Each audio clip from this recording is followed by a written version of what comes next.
Olá, pessoal. O meu nome é Francine Camille e hoje nós vamos conversar um pouquinho sobre os processos de propagação de calor. Vamos lá? Então, o que são os processos de propagação de calor? Nós podemos chamar todo tipo de processo que transmite calor de um corpo para o outro ou de um ponto para outro de propagação de calor. Então, nós vamos estudar na aula de hoje os três tipos de processos de propagação de calor que são conhecidos aí por condução, convecção e radiação ou irradiação. E vamos estudar também os materiais que são condutores térmicos e isolantes térmicos. Bora lá, pessoal? Então, vamos falar um pouquinho sobre a condução. A condução térmica, ela é um dos processos de propagação de calor que vai ocorrer principalmente em materiais sólidos. Nesse tipo de processo de propagação da energia térmica, o calor ele vai se propagar no interior do corpo e vai passar para um outro corpo por contato. Como é que vai acontecer isso? Eu vou explicar para vocês. Lembrem-se aí quando vocês pegam um prato que está gelado ainda e você coloca dentro dele uma sopa quente e você fica segurando esse prato. A partir de alguns segundos, você vai conseguir notar que o prato ele aquece e, consequentemente, a sua mão também começa a aquecer. E por que isso acontece? Quando o material está quente, as suas partículas consequentemente ficam agitadas. Então, por que essa troca de temperaturas acontece da sopa para o prato, do prato para a sua mão?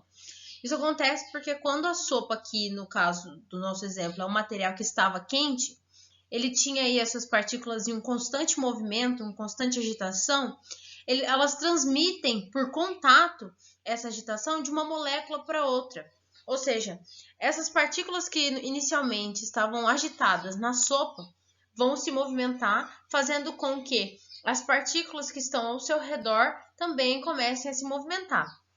Dessa maneira, as partículas que estavam agitadas na sopa agitam as partículas do prato, que agitam as partículas das nossas mãos, que agitam as partículas do nosso corpo e que agitam as partículas do ar que está ao redor do prato.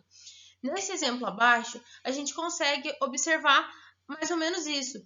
As partículas que inicialmente estavam quentes, estavam em constante agitação, é como se elas trombassem nas suas partículas vizinhas, fazendo com que todo esse sistema ele esteja aí com as suas partículas em uma constante agitação. É como se o sistema todo se agitasse até entrar em um equilíbrio térmico.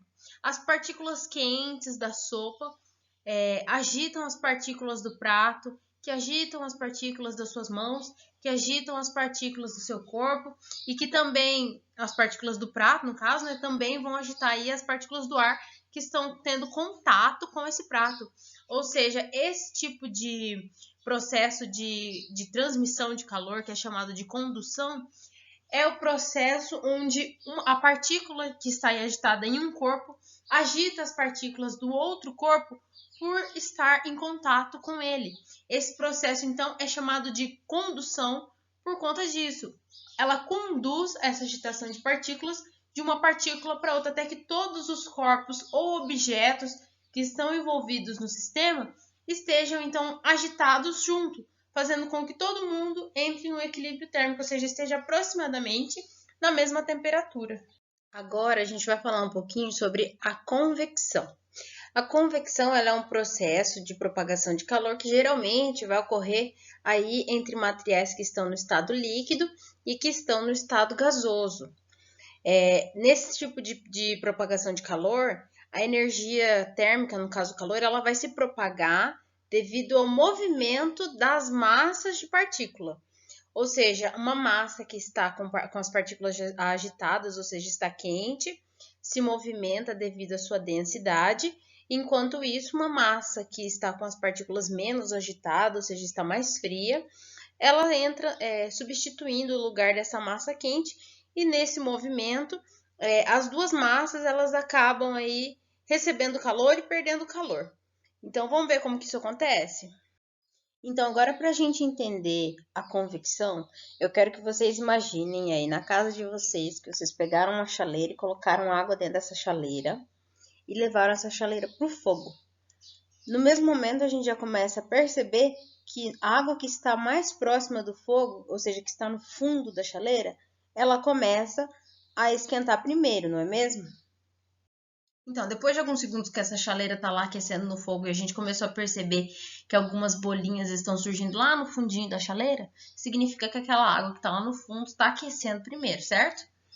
Então, a água que está lá no fundo, que se tornou quente, ela vai se tornar, com esse aumento de temperatura, ela vai se tornar menos densa.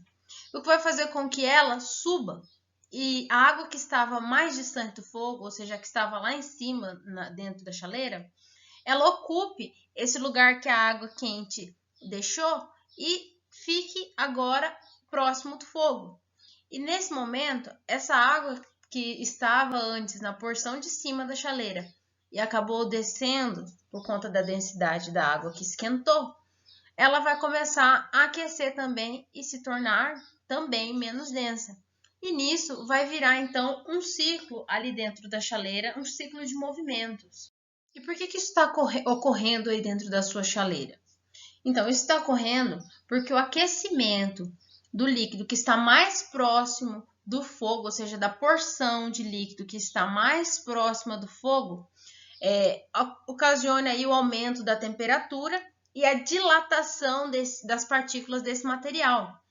Então, esse material ele vai aumentar de volume e vai se tornar menos denso, ou seja, vai existir ali entre as partículas dessa água que está aquecendo mais espaço, que vai deixar ela mais leve. Então, ela vai subir em relação ao material que estava na porção de cima, que é mais denso e menos quente. E com isso, então, vai ocorrer um movimento dentro dessa chaleira, ou seja, a água que estava quente, que estava ali no fundo da chaleira, vai subir e dar lugar para a água que estava menos quente. Nesse GIF, a gente consegue observar mais ou menos como que ocorre esse movimento dentro da chaleira, o movimento dessa água que está aquecendo aí dentro da chaleira.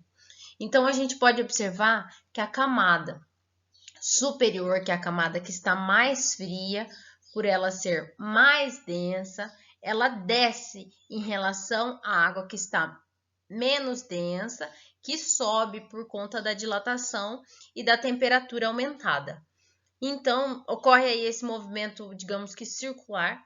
Enquanto isso, a água que está mais fria e a água que está mais quente, elas vão trocar o calor, vão ocasionando aí um equilíbrio de temperatura dentro da chaleira. E o nome desse movimento que a gente está observando aí é chamado, que ocorre as diferentes trocas de temperatura, né? Ela é chamada então de corrente de convecção.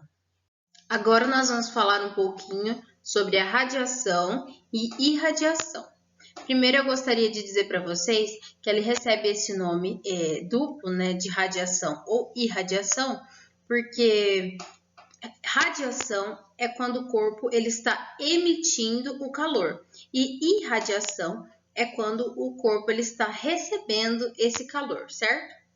Então, a radiação ou a irradiação, ele é o processo de propagação de calor por meio de ondas eletromagnéticas, ou seja, a energia ela é transmitida de um corpo ou de um objeto para o outro, sem que eles estejam próximos ou que existam, então, entre eles um vácuo entre um corpo e outro.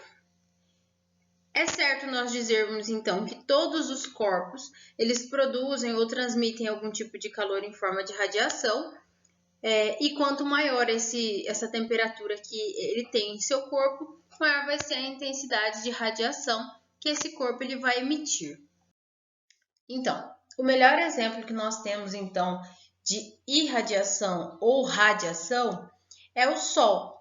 O Sol, ele emite calor para o nosso planeta através de raios infravermelhos, ou seja, através de ondas eletromagnéticas, e aquece o nosso planeta, mesmo que o nosso planeta ele não esteja em contato com o Sol. Ou seja, existe um vácuo, né, um espaço sem matéria entre o Sol e o nosso planeta, que é por onde viajam as ondas eletromagnéticas que aquecem então o nosso planeta.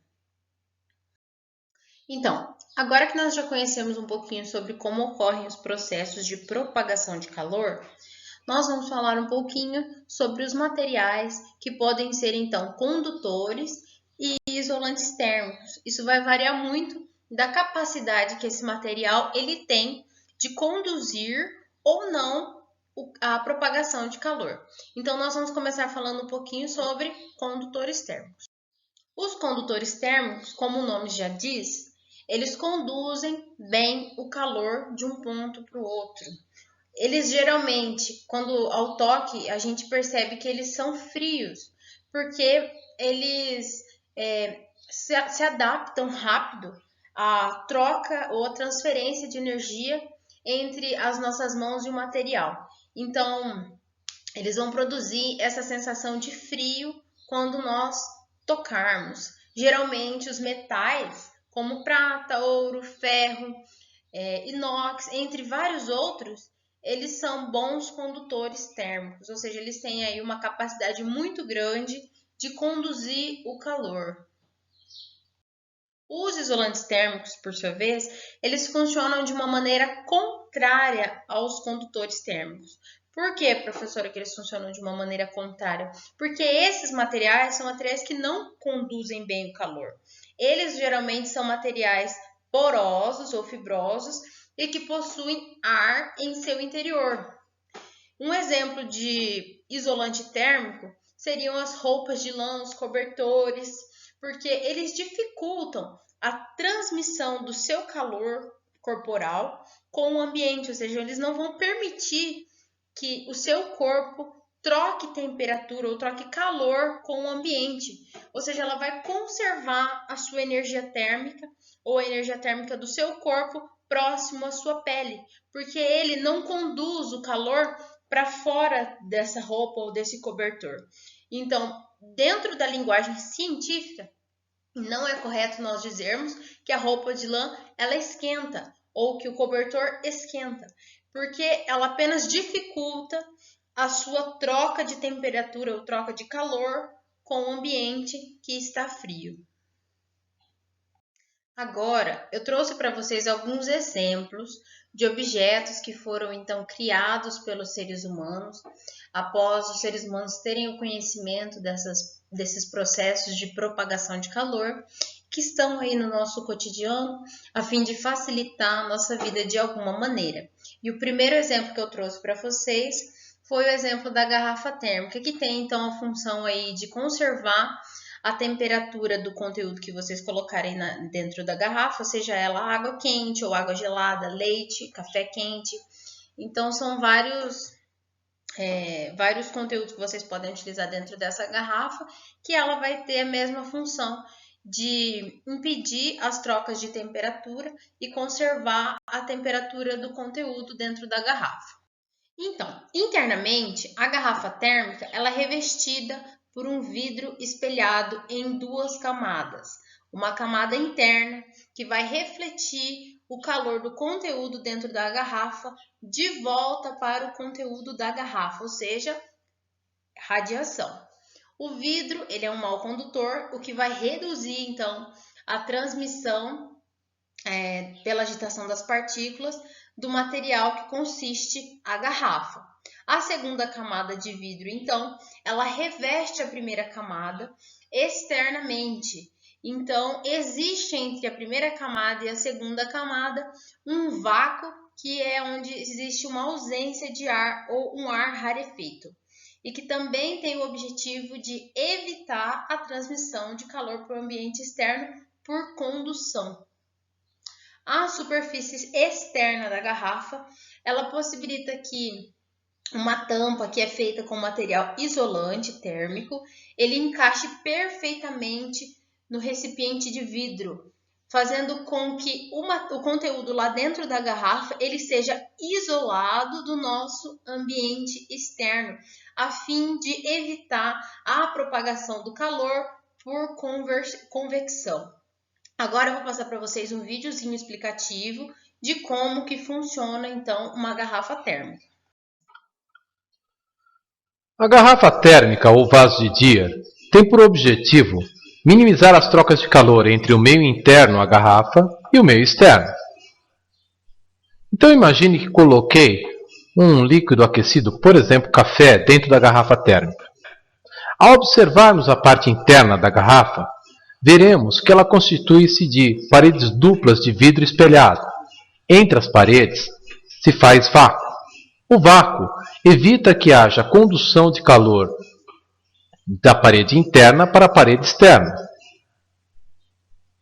A tampa, que é feita de material isolante térmico, evita a convecção, ou seja, os possíveis gases aquecidos em contato com o líquido dentro da garrafa sofrem convecção e tendem a levar calor do café para o meio por este processo. A tampa evitará. Agora, o líquido aquecido emite ondas eletromagnéticas, ondas de calor. Daí a necessidade das paredes de vidro serem espelhadas. Parte dessas ondas eletromagnéticas, ao incidirem nas paredes de vidro, são refletidas, minimizando assim as trocas de calor por radiação entre o meio interno e o meio externo.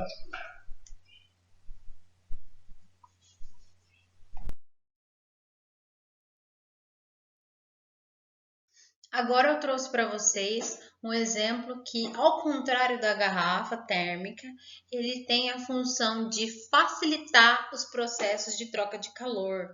Ele é chamado de coletor solar. Como que funciona então o coletor solar?